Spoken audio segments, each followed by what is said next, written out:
PSA just made a move that I think is going to affect the hobby pretty substantially for the next few years. Whether it's good or bad, I don't think we know that yet. In this video, I'm going to discuss why.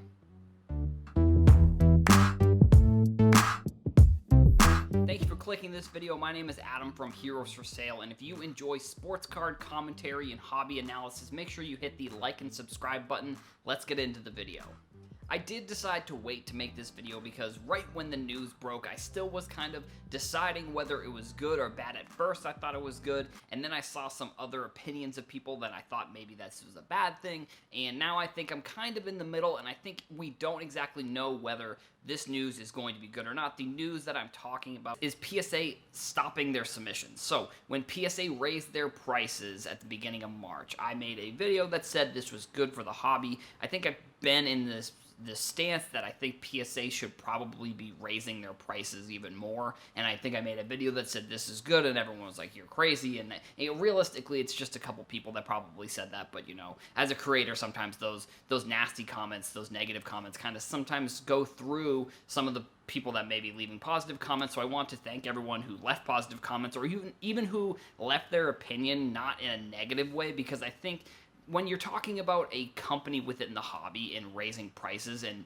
making money, I think there are times where I feel like the hobby can be negative in a way that maybe they don't necessarily mean to be, but it is affecting their bottom line. It's affecting the way that they want to do the hobby, I guess, if that's one way to put it. So for a while, I've been saying that I thought PSA should be raising their prices, and people were coming up with other options of what needed to change, and this was one of the things that actually people said was that they need to pause the submission of cards. And in my opinion, I thought that there was no way that this was going to happen, because I just didn't think that they would look at it and say, we're just going to not take in any revenue.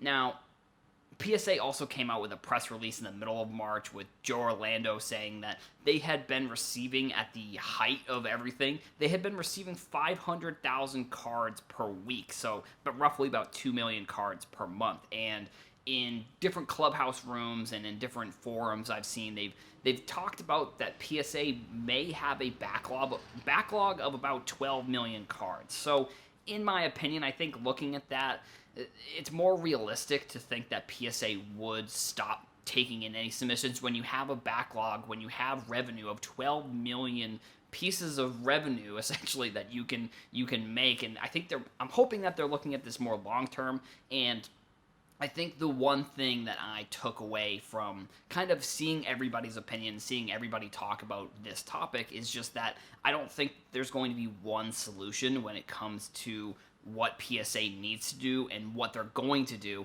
I think raising the prices and pausing submissions are good short-term things that also, in my opinion, and I don't know if this is fact or not, but I think they probably said, and this is one of the good things I think about waiting to make a video like this, is because there are tons of different people's opinions that I thought were pretty good, and I think, like I said, I think that there's going to be more steps, but I'm going to get into that in a second. So I think that one of the points that I saw that was really good was that someone said that they raised the prices in March, at the beginning of March, and they probably raised the prices to a point where they said, if we don't get 20% or we don't get 30% or maybe even 50%, because they raised it pretty significantly.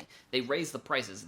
PSA probably said, if we don't get X amount, so let's just say 50%, I don't know if that's what it is. If there isn't 50% less submissions because we raised the price, at the end of March, that's when we have to make this move. We have to make it because we know that, and they have all of this information, so it's not like they don't know how many cards they can grade in X amount of time, how many submissions they're getting in, how many submissions can go out in X amount of time. So I think they looked at it and said, we're going to raise the prices to this, and if this doesn't bring down the amount of cards getting sent in, which I wouldn't be surprised if more people sent in more cards in that time period, because people probably looked at it and said, well, if they're just raising the prices, they're ripping the Band-Aid off. They're going to be raising the prices more in the future. So, you know, even though I've waited to get stuff graded, I'm just going to send all my stuff in now to get graded, because who knows what's going to happen. So they probably said if they don't get that decrease in submissions, they're going to have to just pause all submissions, and that's obviously what they did.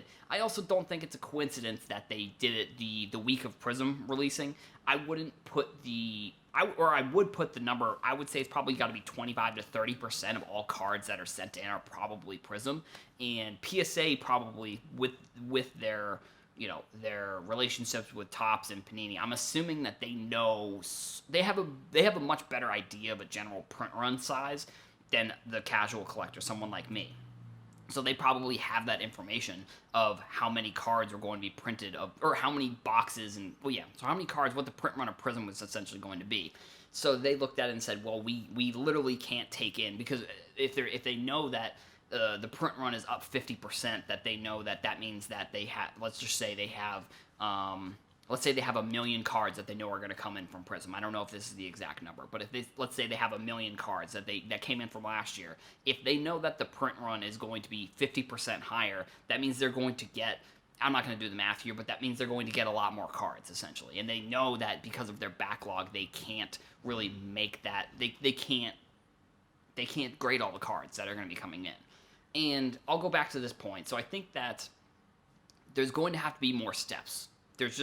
I don't think that it's going to be a two-step thing and they're going to fix this PSA backlog. I think once PSA comes back to submissions, they're going to do what they've been doing, and they're going to then make a decision maybe a month or two after all the dust kind of settles and they're back up and they've got all that stuff. Now, they didn't pause all submissions. I also want to make sure that's important. They only paused the bottom part of their submissions, so like the value stuff. They still allow the walk-in service, which I believe is $600. It's either $600 or $300, and then they did I think the 1 or 2 day service, which is about $150. So you can still get cards graded, but I don't know. I just think that they looked at it and they said, well, we still can't accept cards. I would be interested to see, like, I don't know if they'll ever come out with these numbers, but I'd be interested to see how many people are still sending in cards at that price point.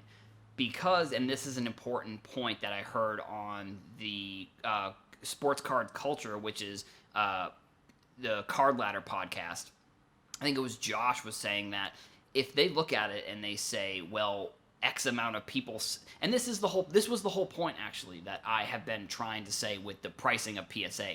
If they still get, let's just say, and this is the point that I have made. If they want to, if they're getting 10 cards at $150, that's essentially the same pricing that they would get. And I'm not going to do math, but it's going to be essentially 100 cards at like $50. Or that's not the correct math there, but I think the point that I'm trying to make is that if they look at the numbers and say, we're still getting X amount of cards coming in at X amount of price, that means there's going to be less work that has to be done on their end to get all of these cards graded and get them back to collectors. So if, in 3 months when they get back up, I think probably probably middle of May, we're going to know if the prices are going to stay the same or if they're going to go up. And I think I'd say that's probably the main reason why they didn't suspend all card grading, because they wanted to look at it and said, if someone's still willing to spend $150, $300 to get a card graded, like, what's to say they wouldn't then,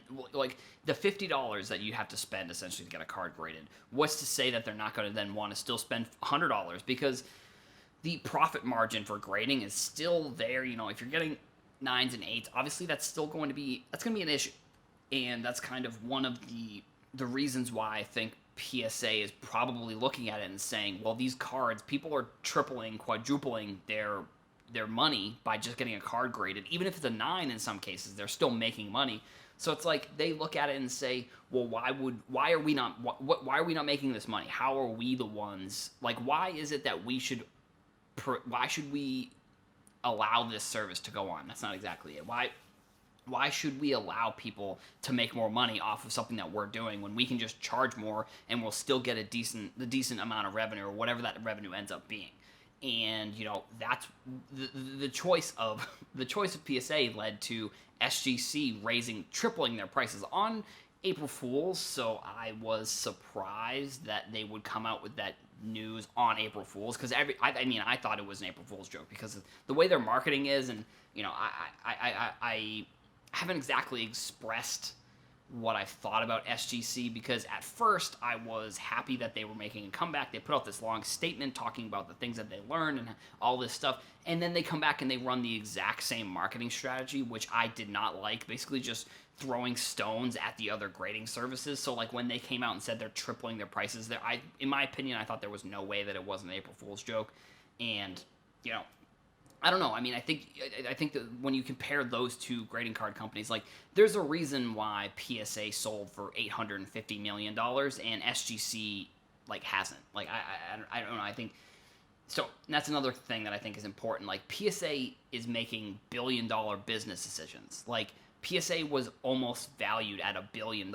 So like they're not just some mom and pop shop that's grading cards. Not to call any of these other grading card services mom and pop shops, but they're obviously not going to be as big as PSA. And now PSA, and I think it's an interesting kind of give and take here. Well, now that they're not public, like what's their priority? Like I think being a public company probably made it so that way they wanted to make sure that all the shareholders were getting all of the kind of profits that they were looking for. So that's probably why they didn't make any of these major changes, because they said that they'll just keep taking the money in, they'll keep taking the cards in, because even if it's taking 9 to 12 months to get a regular service card back, like they'll take the money. They don't necessarily care, because like people aren't stopping from sending it in. So I think that, once they come back, I think it's going to be also an interesting kind of possibility that, like, people are going to have, like, thousands and thousands and thousands of cards that they were planning on sending in that they hadn't. So I don't know. I'm not sure what exactly is going to happen once service comes back up, which I believe they said is in July.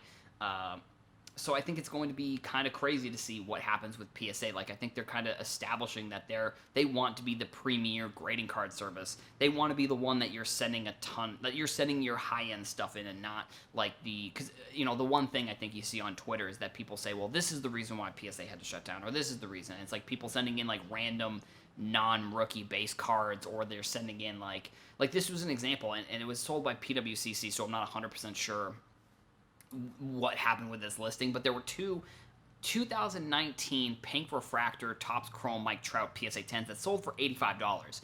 I think it's a combination of that and then also the random base cards that get sent in. Those are the cards that are essentially the reason why PSA had to shut down. And I think it's also the base cards, because I think you look at it and say, I can open a box, if you can find a box of retail, which isn't really realistic anymore, but if you can find and you get 2 of the rookies and you send them in for $20 and they come back as 10s, you from a $20 blaster, and then maybe, let's just say, $40 to grade the 2 cards, that's $60. If each of those cards are $150, like, look how much money you just made right there. And I know using examples like this, people will probably want to point out and say, well, where is this exact example? It's like, it's more of a generalization, like, to say that, like, if you were to, it could, because also like it's more of a hypothetical. It's a hypothetical, so like it could happen, it could not, whatever. It's kind of beside the point. But I think PSA is going to come back, and it's going to be definitely interesting to see what happens with that company, and then what other companies decide to do. I mean, if this means people are going to send stuff into Beckett, if it means people are going to send stuff into SGC or CGS, or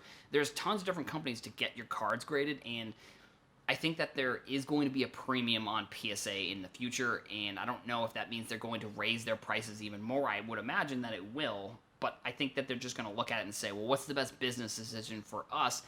Because they want to make money, but I also think with like Nat Turner, he's also going to look at it and say, well, what's going to be best for the hobby as well, which I think is a great part. So I'm excited that they are making decisions that are maybe going to help the hobby and make money at the same time, but I don't necessarily think that these 2 decisions, raising the prices and then pausing the submissions, are going to create kind of this new future that people expect with PSA, where if these 2 moves I don't think these 2 moves exclusively are going to get rid of the backlog, and I think that's the thing that people are expecting, and I think there's going to have to be more steps that go into this type of thing for these moves to be what people want them to be.